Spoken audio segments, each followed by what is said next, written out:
So let me start with a general question.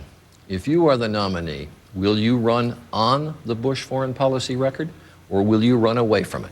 And Governor Huckabee, let me start with you, because it was you who wrote that the Bush foreign policy reflects an arrogant bunker mentality.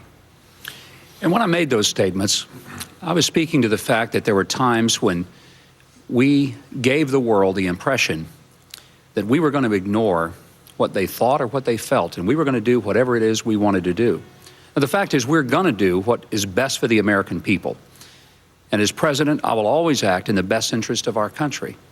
But I'll always try to make sure that we're the strongest nation on earth, the most powerful, the most prepared, but also the one that uses that strength in a very, very understanding way of making sure that when we use the strength, we use it with full understanding of the implications of it. So let me just finish the thought, Charlie, if I may.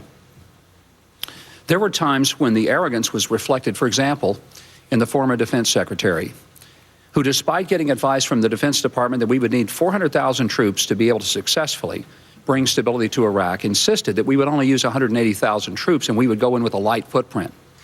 And there was one particular statement that he made that I found especially troubling. He said, "We don't go to war with the army that we want, we go to war with the army that we have."